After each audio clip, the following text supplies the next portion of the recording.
It's the Alien Conspiracy Podcast. We are your hosts, Agent ETA, Agent Ether, Agent Kruger, and Agent Anderson. Come along as we examine UFO sightings, conspiracies, and all things strange. You can follow the show on Twitter at AlienConPod. We also have an email address, alienconpod@protonmail.com. We would love to hear from you. And don't forget to check us out on Discord and Facebook. Links in the description. This week's episode, The Mantell Incident. All right, we got a good one for you this week. This is the only case I can think of off the top of my head anyways. I mean, maybe there's something else out there where somebody actually died in the pursuit of a UFO. Oh wait, spoiler alerts. Did I just ruin it for you? Okay, well. You ruined it, dude. Case closed. I'm gone. Short episode this week. You lost me. But yeah, so we're talking about this week, the Mantell Incident. It's an interesting one. On the surface, it's pretty easily explainable, but when you dig down a little bit deeper, when you dig down just a little bit deeper, as we will do, it becomes a very interesting case. Absolutely. When I first started looking at this, I was kind of like, it's pretty easily explainable. But then as you take a look at the surrounding circumstances and directions in which things were observed or what have you, and we'll get into it, of course, like, it becomes way more complicated, and it's a very, very interesting case. Yeah, and I found out this was a case that really, because someone died, brought seriousness kind of like to the whole UFO phenomena back in the 40s that really kind of changed public opinion at the time. Mm-hmm. Yeah, people began to take it a lot more seriously when people started dying. Well, when a person died. Before this, the general attitude towards it was very kind of goofy, but this sort of changed that, and it became a lot less goofy after this incident. I think people started worrying that maybe it wasn't all just fun games and friendlies. Yeah, or maybe there was a threat. Yeah, definitely a change in government and, civilian perceptions of UFOs overall. But quite fascinating. Yeah. So what are we talking about? The Mantell Incident. Let's get into it. This happened on January 7th, 1948. It started around 1300 hours. I've been reading this stuff all day in military time, so that's what we're using. But no, 1300 hours would be 1 o'clock in the afternoon. About 1 o'clock, the Kentucky State Police reported an object near Elizabethtown. 10 minutes later, it was sighted near Madisonville. A third call reported it over Lexington. It was circular, 250 to 300 feet in diameter. All of these areas are south of Godman Air Force Base. It was eventually reported to the tower at Godman Air Force Base, and they cited the object. Because they were getting reports from the police, they went and looked for it. And they were able to cite it at around 1445, which is 2:45 in the afternoon. They notified Colonel Hicks, who was he went to the tower, the control tower, and he saw it both with his eyes, naked eyes, and through binoculars. It was very white and looked like an umbrella. He said it was about 1/4 the size of the full moon, which is, the full moon is about 30 arc seconds, so that would be approximately, 7.5 arc seconds or something of angular size, which I don't know what that means, but... I was going to say, yeah. I agree with stuff. Yeah. Too bad he couldn't hit 8 arc seconds. Well, I was looking into a particular angle of the case, which I didn't have the mathematical background to finish, but maybe I'll get into that a little bit later. But anyways, it was stationary, so he saw it and he said through binoculars it sometimes had a red border at the top and sometimes a red border at the bottom. And based on his statement, it didn't have it at both times, it would appear. But I don't really know what to make of that detail, but that's just kind of what he said. It's unclear as to, if it was red at the top and bottom at the same time, and it's unclear as to what that would mean anyways. So he said it was stationary for 1.5 hours, and when it did move, it moved at approximately 180 miles an hour, which it's a nice little clip there, your good fast sports car or something.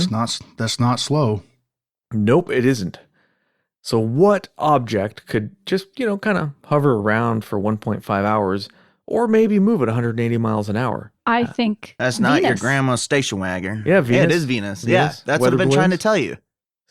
Station wagons, weather balloons, helicopters maybe? I don't know. The object was reportedly followed by the Kentucky State Patrol on the ground and airplanes who were already in the air.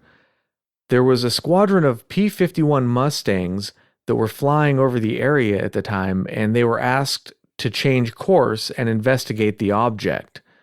Just a couple of witness statements in real brief. We'll get into more details in this later, but Sergeant Quentin Blackwell saw it from the control tower at Fort Knox.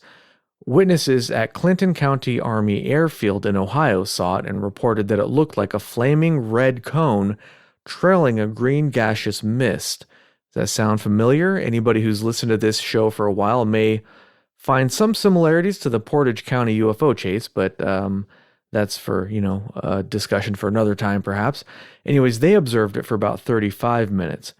An observer at Lockbourne Army Airfield in Ohio saw it just before leaving. They saw it and they said that just before leaving, it came to very near the ground, staying down for about 10 seconds, and then climbed at a very fast rate back to its original altitude of 10,000 feet, leveling off and disappearing into the overcast, heading 120 degrees. Its speed was greater than 500 miles an hour in level flight. So that's probably not Venus, but that's another interesting little statement there from a witness. The general path of the object, I found this is from the Blue Book files, and these times don't necessarily match up to reported sightings elsewhere.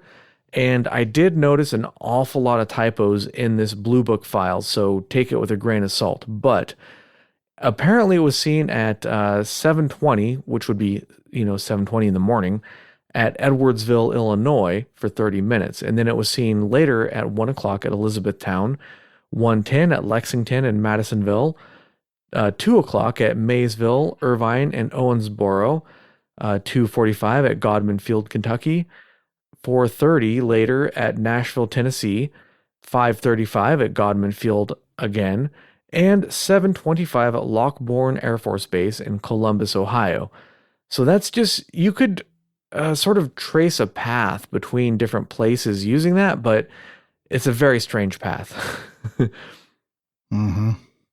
Well, and at the time, from what I understand, most of the winds were blowing from east to west. So the direction and the course that this thing supposedly took, it wouldn't really follow that wind. You know what I mean? Yeah. It doesn't line up. You know what I mean? Yeah, and we'll get into that in a little bit after the basic story, because spoiler alert, one of the most prominent explanations is a weather balloon. But let's get back to, so the basic narrative here that we're talking about is for P-51 or F-51, depending on which nomenclature you're using. I had to look this up because some accounts talked about P-51 Mustangs and others talked about F-51. I was like, wait. Yeah. Are those the same thing?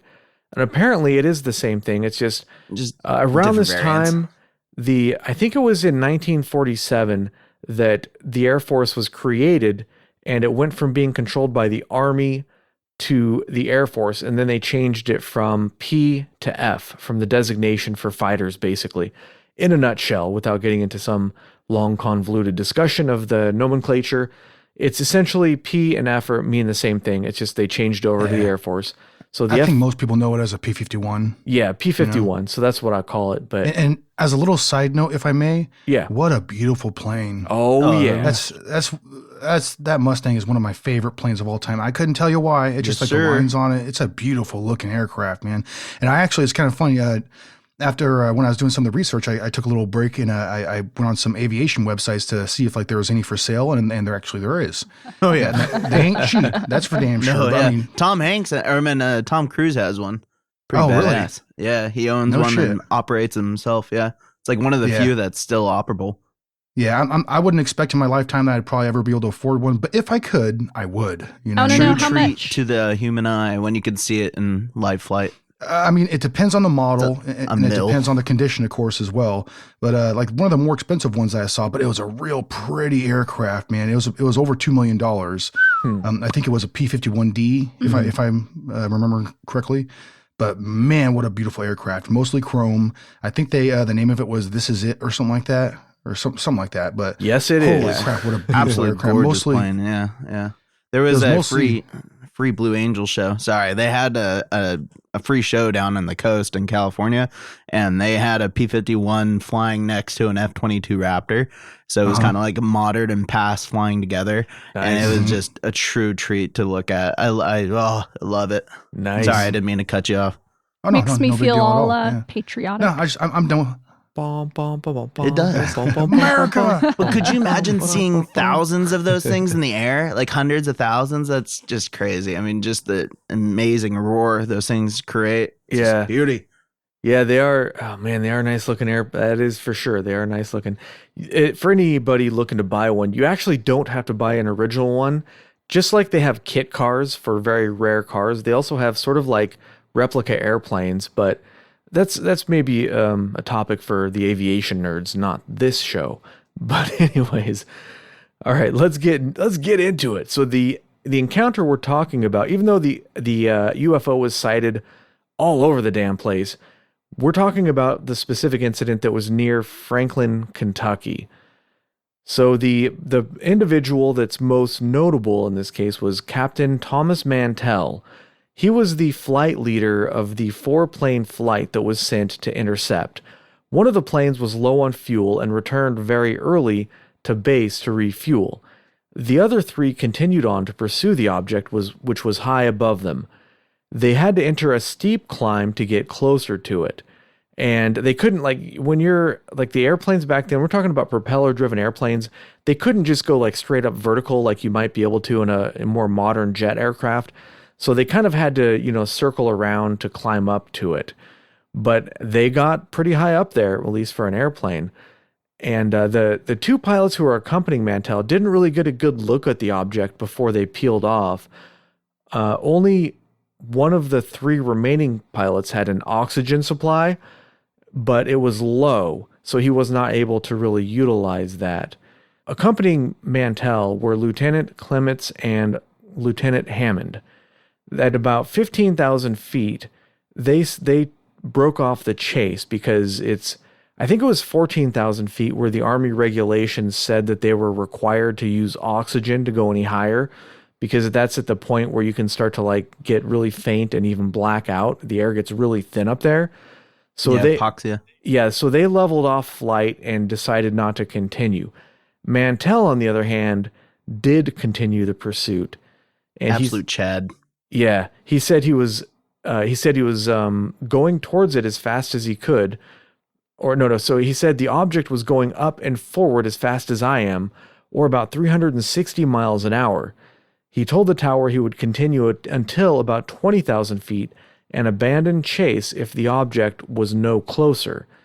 He continued on, and according to the Air Force, he blacked out at around 25,000 feet from the lack of oxygen. Before he passed out, he described the object as metallic and of tremendous size. Now, this is a very important description because it's kind of disputed whether or not he even said that. At least the Air Force disputes that he said that. But we do have good sources that say that he did say that, and we'll get into that a little bit later. Anyways, Mantell's plane spiraled out of control and fell to the earth, crashing on a farm just south of Franklin at about 3:18 p.m. What about, I guess, exactly? Well, that's when his 3:18. watch stopped, right? Yeah, they know the time exactly. So when he was up there, they lost sight of him, and this is before the days of really detailed radar and all that stuff. So when the other 2 planes that were in the flight left, they lost sight of Mantell, and they weren't really sure what happened to him until his plane crashed a couple minutes later. And they were, after the fact, able to determine the time, because this is before the day of like quartz watches and everything. So it was a mechanical watch. And when he crashed, that made the watch stop working. Whereas, like a more modern like quartz or digital watch would have a much better chance of continuing to work. And, if it was a digital one, it wouldn't even show the time. It would just be broken. So by 3:50 p.m. in the afternoon, the Godman Tower observers could no longer see the UFO. Or could they? We'll get to that later as well. The case received national and even international attention. And as we already mentioned, it pretty much changed the narrative of how UFOs were perceived. There was wild speculation about what actually happened, and some said that he was shot down by an alien craft. Others said the wreckage was irradiated and radioactive. Some people said the plane disintegrated midair, which, clearly didn't happen. We have photographs of the wreckage, so we know that didn't happen for a fact. But it just goes to illustrate just how wild the rumors were that were flying around. And it went on to kind of influence things after it. And for example, my favorite example is that the 1956 movie Rodan was inspired by this case, which I didn't know that. I was like, really? Okay. I didn't know that either. Yeah, it's like one of them Godzilla movies. Oh, I saw that on Wikipedia, so it may or may not be true. You know how Wikipedia is, but hey, I saw it on the interwebs, so it must be true, right? Wait, we talking about Rodan, the Godzilla enemy? Wait, what we talking about? Yeah. I was like, oh, beautiful. Yeah, I thought, really? That was inspired by this? Okay, sure, why not? Hell yeah. Yeah, I would have never guessed that. A giant pterodactyl Yeah. screeching through the air. It sounds like a weather balloon. Why not? All right, so I found reports of the conversation between Control Tower at Godman and the flight, or, in this document, they were calling it NG-869. Colonel Hicks said something to the effect of, the object was traveling at 180 miles an hour, about half my speed. Lieutenant Orner said that it was high and traveling about half my speed at the 12 o'clock position. Sergeant Blackwell said something to the effect of, the object was traveling at 180 miles an hour, directly ahead of and above me now, and moving about half my speed. Which, wait a minute, Blackwell was in the tower, I thought, so that doesn't really make a whole lot of sense. Maybe he was paraphrasing what one of the pilots were saying. I don't know. But anyways, I'm trying to close in for a better look. And at 15,000 feet, the object directly ahead and above me now, moving about half my speed, it appears metallic and of tremendous size. I'm trying to close in for a better look. Yeah, that's what he said. That's what Mantell supposedly said. So yeah, this transcript is just saying it's... forget that I said it was Blackwell. That Blackwell did not say that. These are not the droids you were looking Redacted. for. Yeah.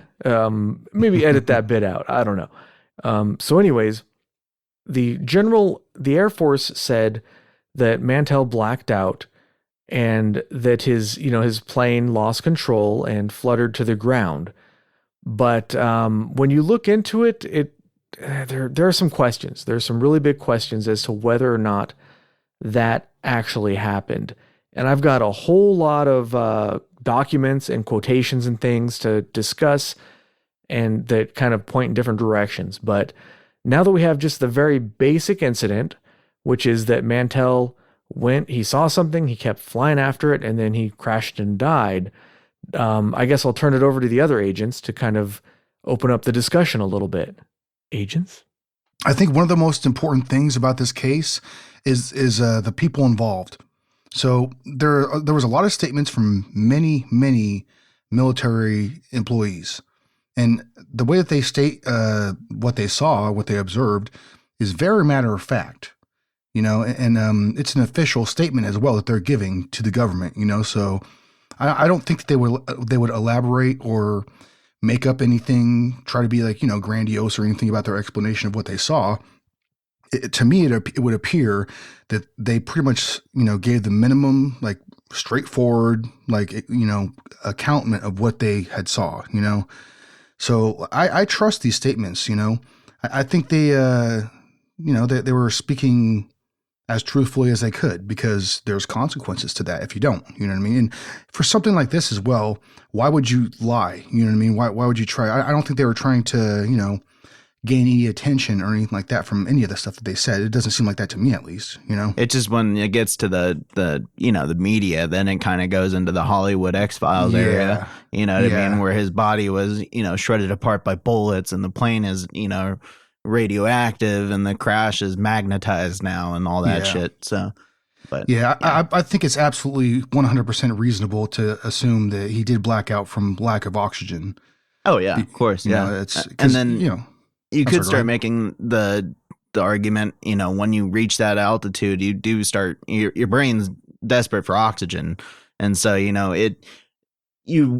I do believe that what they were saying is that they were all seeing something, and not just because they were all suffering from like a low form of apoxia, or what's that when your brain's completely just shut off?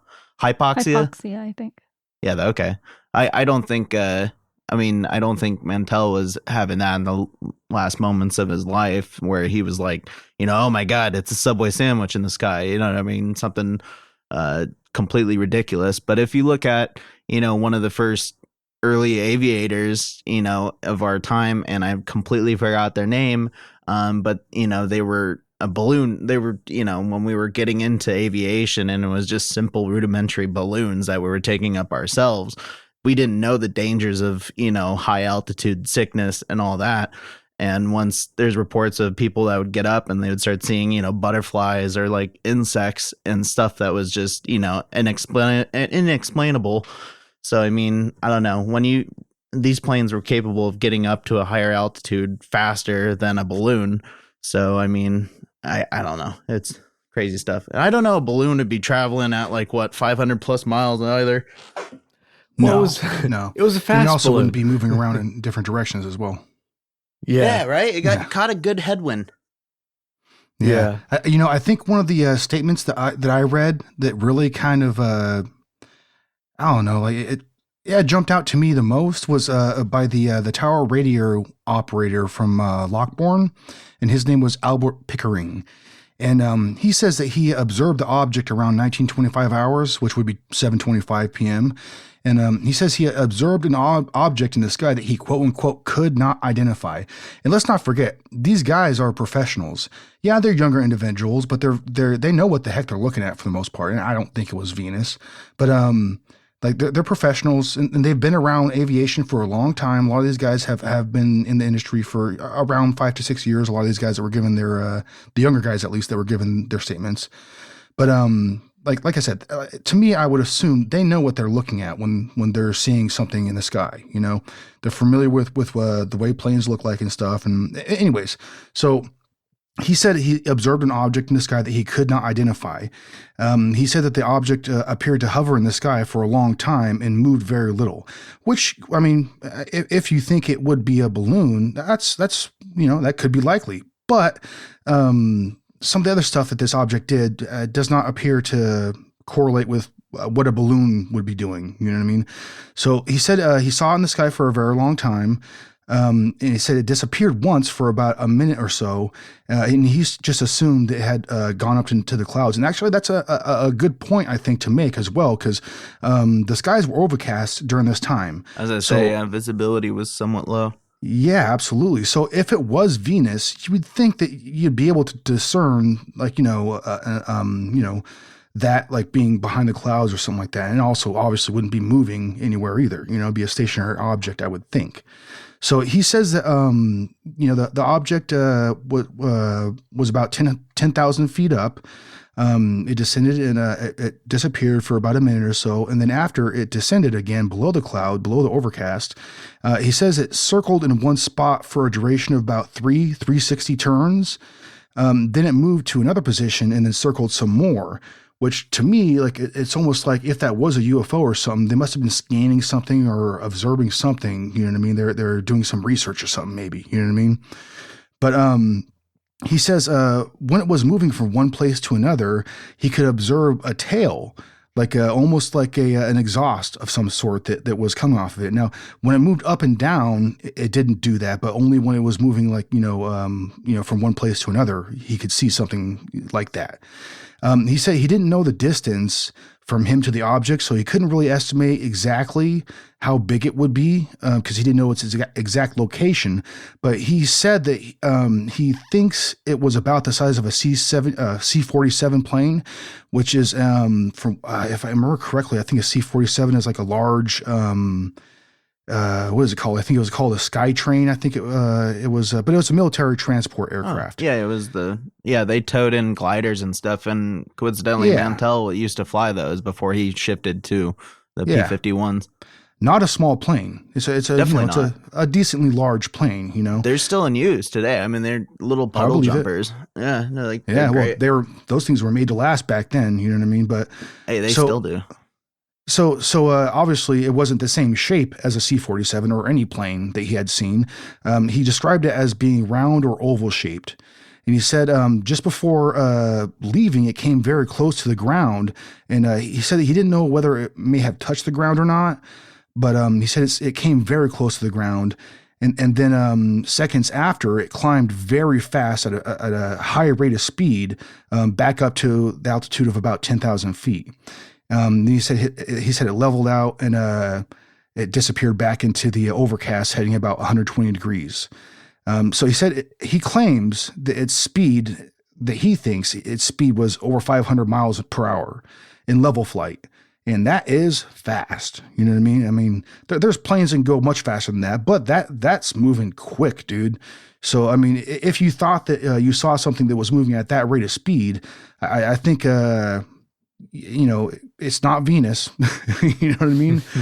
He also said that he did see like an amber colored light that was emitting from it, and he didn't know if like the craft was emitting its own light or if it was like just reflecting light. But he said that it wasn't so bright to where he couldn't see the outline of the craft or vehicle object, whatever you want to call it. But so he could still see the outline of it. He said also when it was moving up and down, it was like very stationary, and it was moving. He described as like an elevator, climbing and descending vertically. But I do think that like his description of the exhaust hill is very important, because if that was for, say, like a weather balloon or something like that, I don't think you would see something like that. I mean, there's possibilities of light refraction or something like that coming into play here, but I got to assume you probably wouldn't see something like that. You know what I mean? So at any rate, the statement that he made, and I'll read this quote here, and I think it's very important because he was, like I said before, very matter of fact about what he had observed. And so he says, it positively was not a star, comet, or any astronomical body, to the best of my knowledge of such things. I also rule out the possibility of it being a balloon, flare, dirigible, or military or private aircraft. End quote. So, I mean, that is as matter of fact as you can get about something like that. You know what I mean? And like much. I said before, these guys are professionals, and I believe that they know what the heck they're looking at. So yeah, his statement, his account of what he saw, I think to me was one of the, and there's other ones similar to this as well, but this is the one I'm choosing to mention. That's one of the ones that really stood out to me, and made me really think, like, God, I don't think it was a balloon or Venus or something like that. It had to have been something that seems to be intelligently controlled. It was a different planet. It was Uranus. Well, it's just Uranus, motherfucker. if you want to be matter of fact, you go and you start researching this case, and conventional sites like Wikipedia or just news sites, when they talk about this case, they're so matter of fact about, oh, well, very dismissive. It was obviously a weather balloon, and they didn't know about the other projects that were going on at the time. And they don't mention these kinds of statements at all. They're not even, it's not like they're glossed over. They're just not mentioned. It's like they're writing their own version of history that makes the most sense to them in their worldview. They're unwilling to, look at other possibilities. Yeah, the skeptical explanation always cherry picks what statements or pieces of evidence best fit their mundane explanation. I found that to always be the case, which is why, I mean, like I used to really read, like I used to be completely skeptical actually, years before I started this show. But the more I looked into cases, I'd be like, wait a minute, the skeptics didn't talk about this, that, or the other. And like, they're only telling like 10% of the actual case. And when you really dig in deep, you start seeing some stuff. You're like, well, actually, and mentioning weather balloons. So one of the central ideas here is the skyhook balloon, which, like Wikipedia or whatever, they'll say, well, the pilots or the people, that balloon was classified at the time, so nobody knew what it was or anything. But the fact is, weather balloons in general were not classified. So while the skyhook was classified, weather balloons were a thing and people did know about them. Pilots had seen them before. So it's not like people would have seen a weather balloon and go, "Oh my God, what is that thing? I've never seen anything like it," But wasn't Project Skyhook initially? I mean, I always think about, this is cheesy of me, but like the best example is, Christopher Nolan's Batman, like when Project Skyhook is a balloon that, is sitting there waiting for a C-47 or a bigger, transport plane to come by and actually snag that balloon to retrieve the person on the ground. Like, that's what I thought Skyhook was. I mean, I don't know.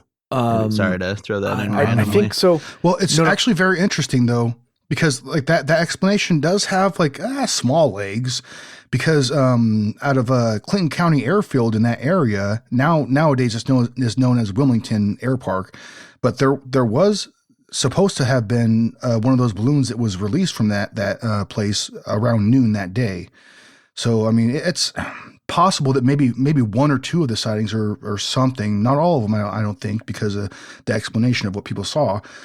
It's possible that maybe one or two of those sightings actually that somebody did see that balloon. Yeah, it is. There are reports of people on the ground. Yeah. Yeah. So the balloon is. Sorry, go ahead. Actually, so this is one of the few cases, probably the only case I've seen where a weather balloon is actually a plausible explanation. But before we get to that, the first explanation offered by the Air Force was, drum roll please. I know this because I researched it. Venus. Yeah, Venus. Of course it was Venus. So it's actually, can I add, and that's by that research group was by Project Sign, right? So I mean the predecessor to Project Blue Book. Well, right. Specifically, that explanation was offered by Dr. Alan Hynek. It was pretty quick, and it was pretty clear that they were trying to come up with some sort of mundane explanation just to kind of explain away the event. So right away, pretty much with no investigation whatsoever, they just kind of said, Venus. And a couple years later, in 1952, when Edward J. Ruppelt was ordered to reinvestigate the case for some strange reason, who knows why, Dr. Hynek again looked at the data, and this time around, he said that there's no way it could have been Venus, because Venus, while it was in the sky at the time, it was not visible. We're talking about daytime hours here, and I don't know if Venus is ever visible during the day, but it certainly was not visible during the day at this time. I've never had anyone go, "Hey, wow, doesn't that look beautiful tonight?" What are you talking about, Josh Mo? Venus. Look at it. Isn't it beautiful? The hell are you looking at? And have you ever heard about an airplane pilot going, "Oh my God, look at that thing. Let's go get it. It's a UFO." And then, oh wait, no, never mind. It was just Venus. It's fucking Venus, man. Always playing with us. I hate it. Venus, always messing with us. Yeah. Wait until we see the other planets. That's great. That pesky little rascal. But yeah, so that that was their first. Sorry, what's a telltale sign of that, though? Of Sorry what? to cut in. I have to. What is a telltale sign of it being Venus? Is it because of a green gas-like aura, or I think it's just location. I think it's just location. And as the other agents mentioned, there was a lot of media hysteria and public worry right after the case. So I think they were just trying to dispel public worries. And that was the easiest and fastest explanation they could come up with, since the whole weather balloon thing was classified at the time. Now, why would you make an effort to quell public intrigue, or, just calm people down? That's That's sus. Well, You're acting very sussy. as a Little bit. government, you don't want people freaking out and calling in sick to work and taking their families and running to the hills. You want people to just kind of chill out, go to their jobs, and just kind of do what they're supposed to, right? You need that economic output. You need that stability in your society. And as the government, you're like, okay, you guys don't worry about this. We'll take care of it, you know? And I think that's pretty much what it was, is that Yeah. Well, and also they have to give a appearance so that they have everything under control because they're supposed to. Yeah, exactly. Yeah. All right. So the other explanation that was given, this is the explanation that, so Ruppelt couldn't prove it, but the general skeptical explanation, and like I said, this is actually plausible, was that it was a skyhook balloon. Now, the evidence for this is, for example, one witness in Madisonville saw it through a telescope and said that it looked like a weather balloon. Now, the skyhook balloon, online, I saw one source said that it was made of aluminum, but then I looked up pictures of it, and it looks like clear plastic to me, kind of like, I don't know, saran wrap or something, you know, like if you can imagine what that would look like. But it was a very large balloon at its largest. So weather balloons, when they'll fill them, but there'll be like a lot of extra space because when they go up high up, the skyhooks and specifically could go up to like 100,000 feet or something, which is pretty high up there. They expand because the atmosphere becomes significantly less dense up there. So when it's lower, it looks like really baggy, lots of extra material. And then when it gets up, it'll expand. The skyhook could expand to a maximum size of 100 feet in diameter. Now, if you look at some of the witness statements saying that, you know, like it looked like a parachute or looked like an umbrella or, you know, it looked like a balloon, some of the witness statements absolutely sound 100% like a skyhook balloon. Go look at the pictures and look at the witness statements, and it lines up. It just does. It sounds like that's what they're describing. So that's what I mean. Like it is a plausible explanation. If you don't dig too deep, it very well could have been a skyhook balloon.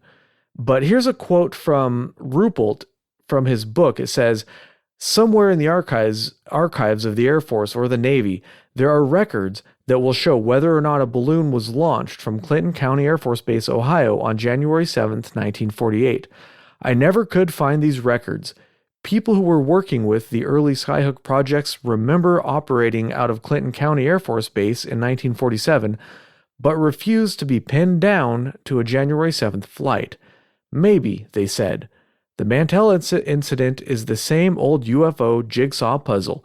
So there's actually a chapter I read from his book that talks about this case in detail from his perspective. The reason why I don't want to lean too heavily on that in this episode is because the Air Force has shown time and time again their willingness or their propensity of wanting to come up with an easy, mundane explanation, as we said.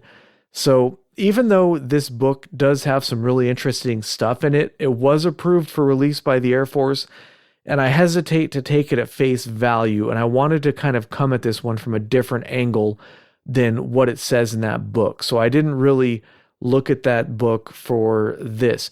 I did look at the original statements, and I did look at the Blue Book file, but not what Ruppelt said in that book so much. Still, you would think that because of the incident and how much attention it garnered, that somebody would come forward and say, yes, we launched a balloon on that date. How could they forget? I think they would remember. And the fact that nobody has come forward. Well, yeah, given that this was a national, even international incident, you know, a state pilot died or whatever, those people, if they had launched a balloon, they would know for a fact. That's what I'm saying. That was us. Yeah. Yes. Yeah, exactly. And I think the only reason why they may not have commented on that was because it was classified at the time. Yeah, but I'm saying now there has to be someone after that time when it became declassified, when they were reinvestigating this case, as he states in his book, that would remember launching a balloon on that date. It's not like a random date or something. Yeah. That whole maybe reply just doesn't sit with me. Yeah, and if you ask them, did you launch this balloon 50 years ago on this date when nothing else important happened? They'd be like, how am I supposed to know? But yeah, so yeah, it is a little strange, and that's why I said I don't want to lean too heavily on Rupert's explanations for this. But if you look at it, like I said, it really does appear plausible that it could have been a balloon. But now let's get into some of the stuff that kind of makes you think, well, maybe it wasn't a balloon. And there's quite a lot of it. So I found one statement in the Blue Book files, and it says, a witness statement from Captain Dossler, who observed it from the control tower at Godman. In parentheses, we don't know who, but whoever wrote up the file, like put something in parentheses, like they're commenting on his statement. It says, in connection with this, Lieutenant Colonel Garrison Wood, who witnessed the sighting, stated that while it appeared about 1/10 the size of the full moon, if the P-51's flying toward it, it would seem that it was at least several hundred feet in diameter, or significantly larger than a skyhook balloon. I mean, that's my bit that I added. But a skyhook balloon is 100 feet in diameter, remember? And this statement says that it would have been at least several hundred feet in diameter. Now, this is in the documents. This is in the Blue Book files, which in 1948, or as in 1952 when they had to re-examine it, they didn't know that this would ever be released to the public, which makes them very interesting. When you get into files that were released after the Freedom of Information Act came into effect, you get a whole different tone, because at that point they know that there's a good possibility these could be released to the public someday. But in this day, they didn't. So with this statement, if you take it, it's like, well, okay, if they're saying it was several hundred feet in diameter, it couldn't have been a skyhook balloon. There's no way. The maximum size of a skyhook balloon was 100 feet in diameter. And like I said, when it's at ground level or at 20 or even 30,000 feet, it's not even going to be 100 feet. It's going to be much smaller than that. It doesn't expand to its maximum diameter until it gets higher up in the atmosphere, where there's a lot less pressure that allows it to expand. And no pilots. Yeah, and no pilots. Yeah, back then nobody was flying 100,000 feet in a propeller, piston-driven propeller airplane, right? In the same statement, it also says, after dark, another or the same object appeared in approximately 234 degrees from Godman at a 6-degree elevation. This body moved to the west, then down. The shape was fluid but generally round with no tail, the color changing from white to blue to red to yellow, and had a black spot in the center at all times. Wait a minute. That does not sound like a weather balloon to me. And this is one of those statements that, unless you dig in a little bit deeper, you're not going to find this. I didn't see this on Wikipedia. I didn't see it in the reports or whatever. I only found this in the witness statement from the Project Blue Book files. And what does that mean? It had a fluid shape and it was generally round, but the color changed? What does that mean? Like, that's very strange to me. I was thinking jellyfish. Yeah, jellyfish in the sky. Not to go on too many tangents, but there actually are UFO sightings where people reported it as looking sort of like a jellyfish. I don't think we've talked about them on this show, but there are some. We won't go into that right now, though, because we've got more than enough to get into for this particular case. All right, another witness statement. Private First Class Stanley Oliver. He was on duty at the Godman Control Tower. He saw the object southwest of the Godman Field. To him, it resembled an ice cream cone topped with red. Again, sounds a little bit like the Portage County UFO chase. Really good case. You guys should check it out. I forget what episode number that was. That was a while ago, though. I think that was just me and ETA on that episode. But anyways, he said he could not ascertain if it was moving or not. All right. So it was, probably in the distance. And when stuff is in the sky, it's really hard to tell. You have no perspective. So if somebody says it was several hundred feet in diameter, if it's much closer than they perceive, then it'll be much smaller. And if it's further than they perceive, it'll be much, much bigger. And I guess I mentioned earlier, I was talking about like angular momentum and stuff. And I guess now is a good time to mention, I was trying to figure out how to calculate like the angular size of something when you see it in the sky. So if you have an object, let's say that's 10 feet in diameter, and it's 10 feet away from you, it'll have a particular angular size. So by angular size, I mean, if you divide the night sky into 360 degrees, 1 degree will have a specific size of that, right? So if you have something that's 1 degree in size and you know how far away it is from you, you can find out how big it is. So you basically have 3 variables. If you have 2 of those variables, you know everything you need to know about it. So if we know approximately how far away this thing was, and based on the witness statements, the altitude of the object, or at least the altitude of the airplanes that were chasing the object, were, let's say, approximately between 20 and 30,000 feet, at least Mantell was. So we can make some rough estimates based on that. And if we know a skyhook balloon was 100 feet in diameter at its maximum size, we could calculate the angular size of that viewed from the control tower. Believe it or not, it may sound very complicated, but believe it or not, the math isn't that bad. But also, believe it or not, I'm not really that great at math. So I spent, I don't know, maybe half an hour looking at this, and I came to the determination that I did not have enough time before I had to record to figure the math out, to come to some estimates. But if anybody listening is good at math, you might be able to help us out here and figure out if this could have been a skyhook balloon based on the known maximum size of the balloon of 100 feet, and estimating, let's say, a minimum distance would be 25,000 feet. But that would be if the balloon was directly overhead from the tower, which it was not. And that's where the calculations become a little more complicated. We have the viewing angle, and we have the altitude. So we can say for certain it was a minimum, let's say, of 25,000 feet.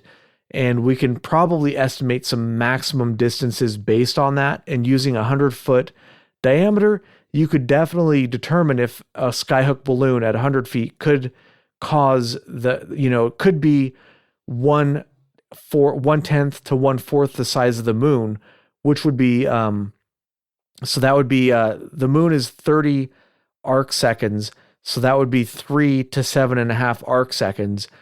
So the math is not that complicated, but I didn't have time to crunch the numbers myself, unfortunately. So I'd just like to mention Agent Anderson asked me to crunch the math, and I refused because I didn't want to. she was too busy like watching TikTok or whatever. I was. This is a true story. It's been a long time. But you know what, though? Like some of the estimates from some of the witnesses on the ground and stuff, they say that they think the object that they were observing was about, like from the quote that a couple of quotes actually that I saw, 250 to 300 feet across. Right. So that's a sizable object. And like I said before, a lot of these people were military individuals that should know what the heck they're looking at. And I don't think that they would see something. And that's like one of the things that really kind of struck me as well from a lot of the accounts from these military individuals, is it seemed like as soon as they saw it, like they recognized it as something that was very odd. You know what I mean? Like it didn't take them much time to realize or to identify it as something that was out of place. You know what I mean?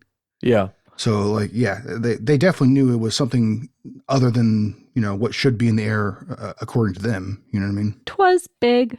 Yeah. And one thing to add to the angular size conversation is that at one point the tower said that they saw the airplanes chasing the object disappear. Like in other words, they could no longer see the P-51 airplanes, but they could still see the object clearly. Now, I looked it up. The length of a P-51 is 32 feet, the wingspan is 37 feet, and the height is 13 feet. So if you look at the wingspan and the length, that's approximately a third the size of a balloon. Now, again, somebody out there would be able to use some math to make some determinations, but I'm kind of a dummy when it comes to math, so I would need quite a lot more time than I had available to me for a weekly episode to, make those calculations. I could do it, but I might need a couple months, But- Sheldon could do it in Yeah. his head. We've been Oh, watching yeah. some Big Bang, so yeah, Sheldon would have the answer for you already, I'm sure. I think for myself, I can confidently state that I don't care how much time I had, I probably wouldn't be able to do it. I just don't ask me to do math. I will immediately brain fart. Ooga booga, big thing, sky, scary. Exactly. Yeah. Yeah. I would need some time. I wouldn't be able to do it that quickly, but I could figure it out because I'm determined when it comes to stuff sometimes, and I'm just like, I'm stubborn, and even if I can't do it, I'm like, I'm still gonna do it, and I just don't give up. So I refuse to give That's up, good. and then I figure it out eventually. But we had to record, and eventually was too long to record, so I couldn't do it before the episode, unfortunately. But I guarantee that we have people listening to this that are much, much better at math than I am, and if they want to dig through the files, if you dig through the files, you can find readings. There were readings from different points. They were observing this thing using theodolites and taking actual measurements. So we have actual measurements of the UFO that you could use to determine things like this. But it's a little above my head. But What the hell is a theodolite? What did you say? I was going to ask the same thing. What? it's a measurement. It's a tool they use for measuring things in the sky, or I mean, not necessarily in the sky, but just it's a survey equipment type deal. Don't worry about it. All right. he's making it up. I'm making it up. No, It sounds good. but I'll put a link It's one to of the those Blue Book. chingaderas. I'll put a link to the Blue Book file in the description of the episode, and all that stuff is like the measurements and stuff. You can find it in there. But all right, let's move along to the next little item that I have here. Oh boy, we're not that far from an hour, so I don't think we're going to get to as much of this stuff as I'd hoped. But anyways, so in the Blue Book file, there's a request for the transcript from the tower conversation. So apparently, the radio transmission was taped or recorded between the tower and the aircraft. Now, this is one of the controversial things about the case, is because if you ask the Air Force about this particular tape, the Air Force says, "Oh," but you're like, come on, this was, probably, at least for the year, if not, the surrounding years, this was probably the biggest case that happened. You're telling me they lost those tapes of those communications? I'm going to go ahead and call bullshit on that one. Yeah.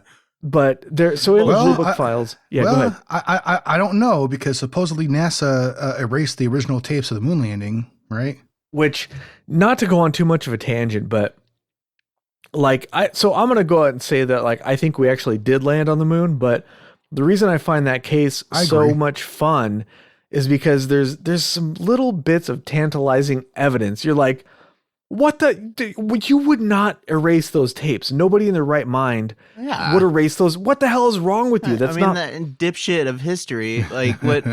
Who the hell are you letting that dude behind the fucking? Yeah. Who's ever in charge of being able to erase a tape? That shouldn't even be a function. God damn it! Yeah. And if you were freaking out, you what? If you're conspiratorial minded, immediately you're going to think, all right, well, they didn't just so happen to just erase those tapes by accident. They erased them for a reason. What is that reason? And maybe they didn't erase them at all. It's a big red flag. That's just their claim. Yeah, no, that's exactly it. Yeah. Maybe they just said they erased them.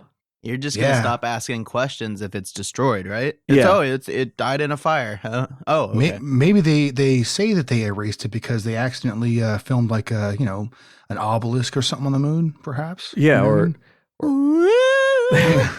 yeah, or maybe an alien base or something. Didn't you agents just have this conversation? I think I missed this episode, but didn't you just do an episode on the moon landings? Yeah, and by the way, Agent Ether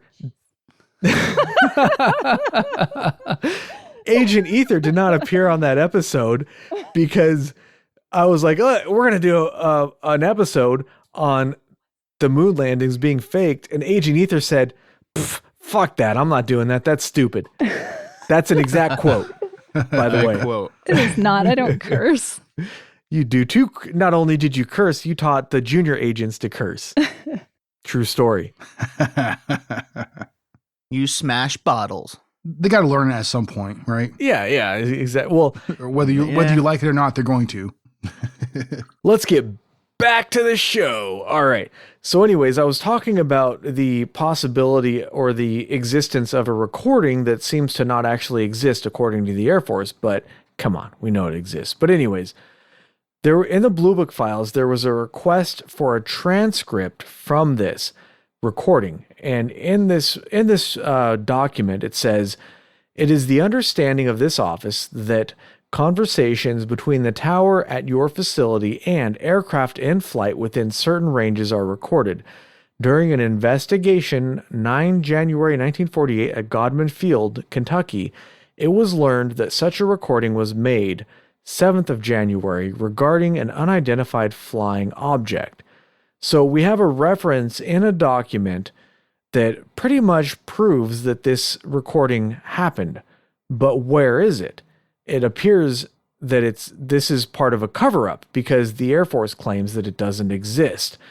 And this would, if this existed or not, so we have a couple of witnesses. I don't know if I'll get to their statements because we're running a little long, but there are one or two witnesses that said that they heard on the radio, they heard that Mantell said when he approached the object that it was huge and that it was metallic looking.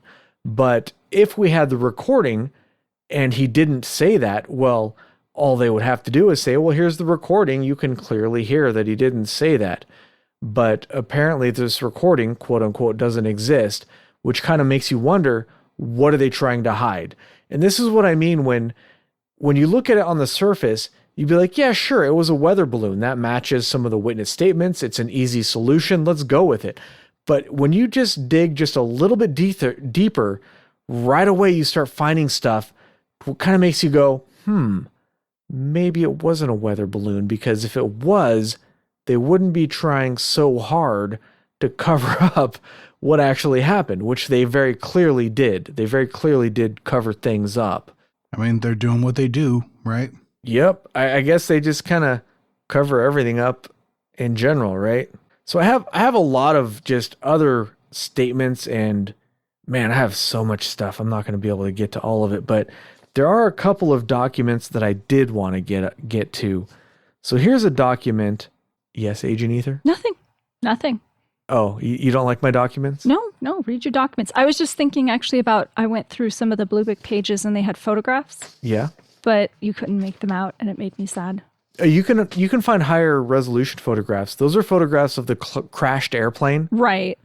In the Blue Book file that you can find online, it's a scanned image of probably something that was whatever they were using for a photocopy machine back then to reproduce it. You can't really see much of anything, but you can find online better quality images of those, but it's still a crashed airplane and you can't really tell a whole lot. But now that you're mentioning it, one of the witnesses, a civilian witness, saw the airplane falling to the ground, and he said he saw it spiral a couple of times, but he also saw it explode midair. Really? Which is highly interesting because one of the suspected narratives is that if this was a UFO, and let's say that Mantell was chasing it, possibly even firing his weapons at it, what if the UFO responded to that, a perceived attack or actual attack, with an attack and actually blew up his airplane instead of him passing out from lack of oxygen? And I don't think we really got into it that much, but Mantell was an experienced pilot. We're not talking about somebody who had gone up in an airplane for the first time. We're talking about somebody who would be familiar with altitude and the need for oxygen and his own ability to go to these altitudes with or without the need for oxygen. So it's hard for me to imagine he would go up there and go, whoops, I forgot my oxygen. I didn't think of that. He was decorated. He'd won awards and stuff. Yeah, we're talking. Yeah, he was a World War II veteran. Yeah, we're talking about a decorated veteran who was, a badass in his own right. So, yeah, to say inexperience is almost a slap to the face, in my opinion. Yeah. So I didn't say that. Well, not almost. It would be. Yeah. the Air Force narrative, they're like, I don't know what happened. He must have blacked out. Yeah, it's kind of a strange explanation. He's a punk bitch. What can I say? Yeah. Like they're totally throwing him under the bus. Like, he couldn't handle a shit. But if you look and if he was willing to go up to that altitude that he did, that would tell me that like he had a certain confidence in himself that he could. You know what I mean? But to be driven to do that, you like you're making a decision right there when everybody's pulling back, and you're like, no, I gotta see this thing. I mean, that's a pretty big call right there. That's a commitment. And whether he knew that he was low on ox right away, yeah, that's a commitment. That again shows the experience where he's like, I can do this, and I will do this. So I mean, I don't know. Well, like, what was he seeing that was worth it too? What was he looking at where he was willing to go to that altitude and make those risks anyways? He had a wife and kids too, so. Yeah. You know what I mean? Like he must have thought that it wasn't that big of a risk what he was doing. Because obviously I would assume that this guy would be, he wouldn't want to leave them behind, right? So I don't know. This was the 40s, and any little excuse was an excuse to bail. I'm just I'm kidding. You know how as guys were back in the past, it was like, hey, let's have a kid. All right. Nope. Oopsie. Let's bail. I don't know about that. I'm kidding. I kid.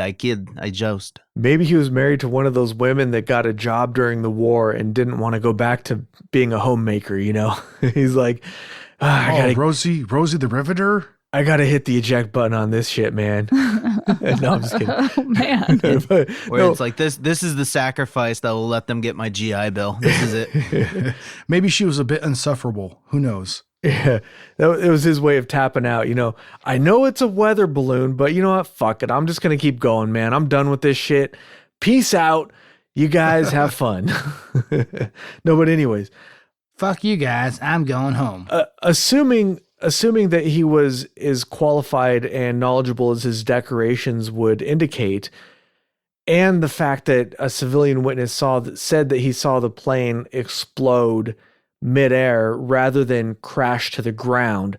Now, this can be a little confusing because it is possible, and in fact, it is a fact, if something falls from that high of an altitude, like an airplane, it's very common for them to break up midair, to kind of fall into pieces or whatever. But because of the velocity and the frame of the vehicle or the frame of the aircraft can't handle the forces that are put upon it. That's not what the witness said. The witness said it exploded midair, and the debris was found in like a 1 mile wide area. So, it's inconclusive, right? We don't know for sure what happened, but this is like so much of this case, you could tilt the narrative either direction that you wanted. You could say that the witness was sort of mistaken, or that we're taking it out of context and it just broke up midair, and the way the witness described that was an explosion, but it was just a normal breakup that would happen. But on the other hand, you could say that if you take it at face value and that the witness said it exploded and he said what he meant, then something else happened that was extraordinary that caused the plane to explode in midair, and that could be the UFO that he was trying to chase.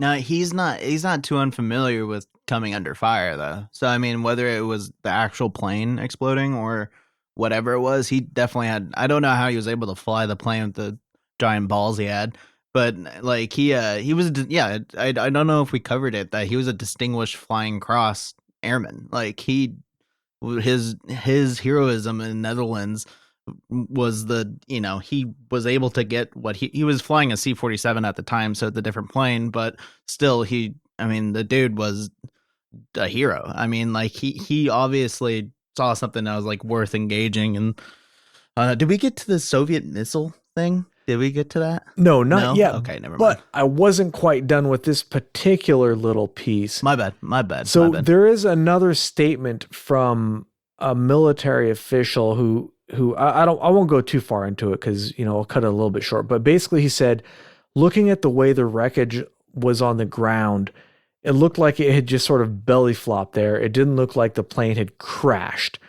Like a crashed plane will leave like a debris trail. There'll be like a gouge in the ground or whatever. Like a crash it looked like the plane had just kind of like plopped down there, which Weird. what does that mean? I don't know. But this is what like an actual military person said.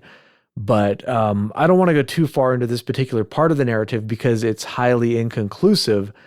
There's no way to draw any conclusions about it. We can just speculate that it's a little weird, But anyways, what were you going to say, Agent Kruger? About the Oh, Russians. nothing. No, you said. No, nothing. You can't just say we're at the height of the Cold War here, as it always is. You can't just mention the Russians and then just. Well, there was that little, just explaining what the hell it could have been. And, there was that theory that it could have been, a Russian saucer or some technology that are foreign and, are enemies of the state. And that when it got too close, he was riddled with bullets and he was shot down. So, I mean, if there was an eyewitness on the ground, seeing this stuff, I mean, I don't know if you can correlate that, but, seeing an explosion or whatnot, but there was nothing else I could find that was like, this would be that type of prototype the Russians were working on. They're so hush-hush about their technologies that, hell, maybe they were like getting ballsy and they're like, let's go to America and we'll show them that we don't give fucks. And it's just like, as they were doing it, they ran into some issues and they had to shoot somebody, but I doubt it. I don't think it was that, but No. I don't know. I just saw that when I was reading, it was like a Russian missile, and I'm like, how the hell is that even? How do you get to that? Well, you come across theories, you come across the skeptical explanations, and then you also come across the really far field explanations. As far as conspiracies go, so it can be, extreme in either direction. And one of the things I like about our podcast is we really examine it kind of from the middle. We're looking at all points of view and just discussing the different evidence that's out there without necessarily. Hey, we're just a couple agents that were assigned this case. We're investigating it. You know what I mean? Yeah. We have to be in the middle. So let's get to the next document I wanted to talk about. So this is again from the Blue Book files. And we have here a quote from Captain Hooper at Flight Test Operations, who stated, "We have no experimental aircraft in that area. However, we do have a B-29 and an A-26 on photo missions in that area. This information was relayed to Godman Tower by a dispatcher on duty, and a verification on report was asked for." Now, the reason I mention this is because if this happened, again, like we mentioned earlier, you think that somebody would have said, oh yeah, that was our balloon or that was our test, whatever. But here we have an actual statement from somebody saying, yeah, we didn't have anything in that area that could account for this. And again, this is before the days of FOIA. This is before the days that they knew this would get out into the public domain. This is what they thought would be classified forever. Yeah. So this statement, this is, I've said before, and I'll say it again, when you really dig into the documents on this stuff, you find some really, really interesting stuff that kind of makes you wonder. And like, if this stuff is all secret and hush-hush and nobody's ever going to see this, why wouldn't they just come out and say, oh yeah, my bad, that was our balloon. We apologize for the inconvenience, right? They would have just said it. But there's nowhere was I able to find anywhere that said, oh yeah, that was our balloon. It's all like, nope, that wasn't ours. We have no idea what it was. We had a B-29, but I mean, come on, guys. This was not a B-29 or an A-26. I don't know what those are. I don't even have to look them up. I can tell you this was not that, right? Because those airplanes could not hover for an hour and a half and then move at 500 miles an hour or whatever it was that they said it was, right? And then another thing from another statement from this document was when the 1600 East to 2400 East shift reported, or E, the 1600 E to 2400 E shift reported for duty, we were advised that a disc or balloon or some strange object was seen hovering in the vicinity of Godman Field. This object was seen by commanding officer and operations officer of Godman Field, who advised that they would attempt to send aircraft to ascertain the size and shape of the object. Again, we have another statement that they're basically saying we don't know what in the hell it is. And if you look at these statements, if it was a balloon, like I said earlier, the particular skyhook project that it's suspected to be was classified, but they knew what a weather balloon was, right? If they send up an airplane to intercept it and they get close to it and they'd be like, yeah, that's a weather balloon. All right, well, go ahead and come home and land. And that's what I mean when I say that, like, when you dig a little bit deeper, right? If it was a weather balloon, you'd think any plane of any substantial speed would be able to close in on it pretty damn fast, and they'd be able to figure it out pretty fast as well. You know what I mean? Yeah. So that's like one of the things that to me that doesn't make a whole lot of sense, Yeah. And so I have another statement. So after Mantell crashed, they didn't know where he was or what happened to him. So one of the pilots, Pilot Clements, code NG800, he's the one he had the oxygen, but he ran out of oxygen and fuel. Apparently, I think that was the one that had oxygen. So he landed and he refueled and he went back up to look for both Mantell and the UFO. And he went back up to as high as 32,000 feet, but he did not see either the strange object or the aircraft HG3869, which is Mantell's code. And so he returned to the airfield. Now, this is an important statement because, as we all know, weather balloons, they don't move that fast, right? So if he landed, and that's that particular statement, but I found another statement that I won't read the whole thing because we're going pretty long here, but he went, like 100 miles away from the Godman field looking for the UFO and for Mantell. He didn't see either object. If it was a weather balloon, he would have gone, see, he landed, he refilled his stuff and he went right back up and looked for it. If it was a weather balloon, it would have still been up there and he would have found it.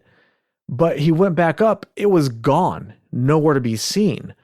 Now, as I mentioned earlier, another witness said that later on they saw another object return, and that's the one that was like changing colors and stuff.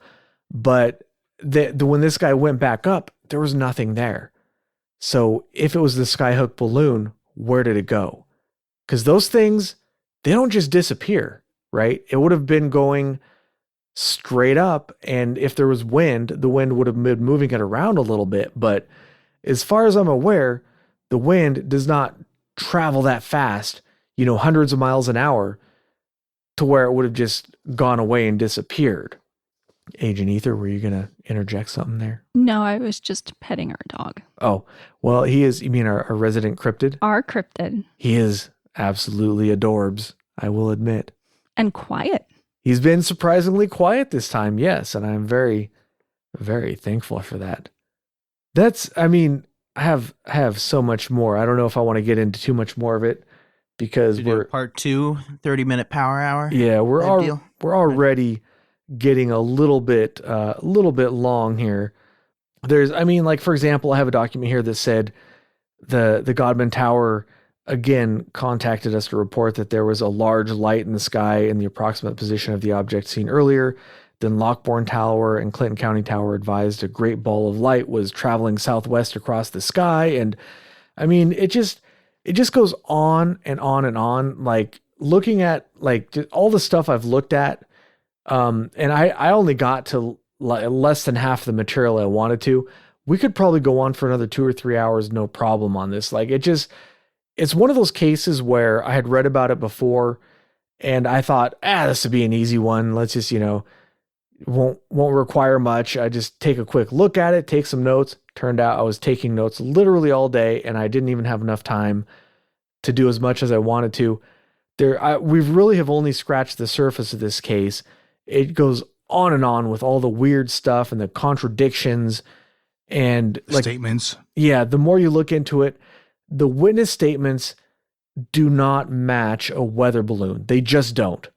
Some of them do at the surface value, but when you really dig in, the more I looked into it, the harder it was for me to believe that this was a weather balloon, as much as that would be an easy statement, right? Or an easy explanation. But when you look at all the statements and you look at the fact that the Air Force tries over and over and over again to explain things in a way that are mundane or easy to pass off, or even absurd in cases like, let's say, swamp gas. And lazy. Yeah, lazy. Yeah. You know? Yeah, like, I think it's like a newspaper clickbait back in the day. You know what I mean? yeah. Could be just, trying to sell papers. Yeah. When the Air Force first investigated this, they completed their investigation very quickly.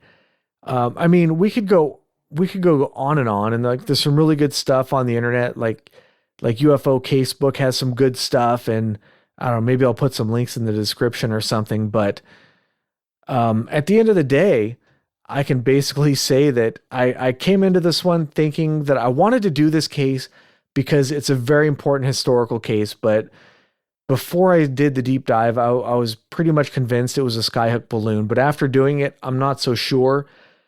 I'm not necessarily willing to say it wasn't, but I'm a lot more skeptical of that than I was, and I'm more willing to say the chances are it was not a balloon. I guess I'll just leave it at that. What's the record? I'll look it up right now. But like, what's the all-time record you would think for highest speed achieved through a balloon?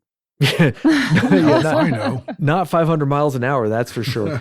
And here's the thing: if it was a balloon, and if the wind was fast enough to make it travel, let's say there was that fast, then it wouldn't be observed by somebody at the Godman Tower for an hour and a half. Like it wouldn't scoot into the area at 180 miles an hour, pause there for an hour and a half, and then scoot out at 100 miles or 360 or whatever, depending on there's different witness statements, but take your pick, 180, 360, 500, it doesn't matter. It wouldn't just scoot in there and then stop and then scoot away, right? I mean, I think that the main thing here is, let's just face it, a weather balloon is not self-propelled. Right. Yeah. So if it entered a jet stream, let's say if it hit a jet stream, apparently based off of this archive data, is that it says the fastest jet stream ever recorded on Earth by a weather balloon was 258 miles per hour. So, and that's 416.5 kilometers an hour, but pretty fast. Do that here. It sounds anomalous, though. That was recorded. Wait, it sounds anonymous? Anomalous. Wait, what? Unusual. She means unusual. Yes. I was gonna say I know brain work. No, good. Yeah, but that was in Japan though, so definitely not in our neck of the woods. But only 258 miles per hour. That's been the recorded. Unless there was a off day and then there was a shitload of wind up there. Yeah, I don't think we're approaching those speeds anytime soon with a balloon. And to have it on a dead stop or a hovering pattern, and then just to kick up speed fast enough to where it just disappears out of nowhere, that's pretty suspicious. Yep. Yeah. And also for it to maneuver the way that some people described it did, to stop in an area and then make multiple 360 turns, and like it seems like it was scanning the area. Maybe not. Who knows? But the maneuvers that a lot of these witnesses describe would not line up at all. Some of them do. Some of them do line up with potentially what a weather balloon could do.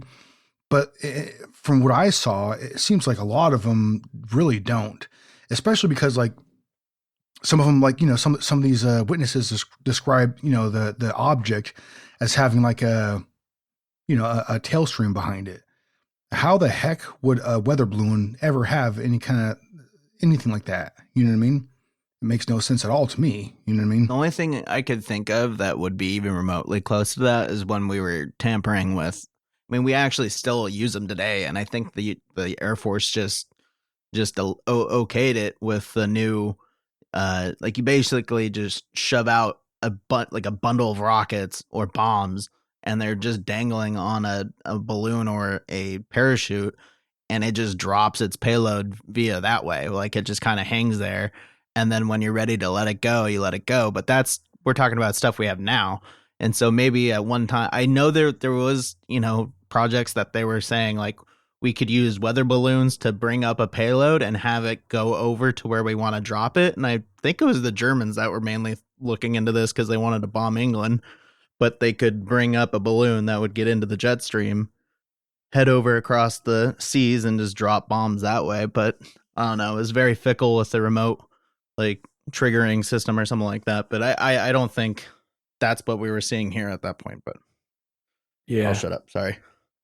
Yeah, it's one of those really fun cases where the more I look into it, the less I feel I know about it. But this was a good one. This was a really fun one to look into. I really enjoyed it.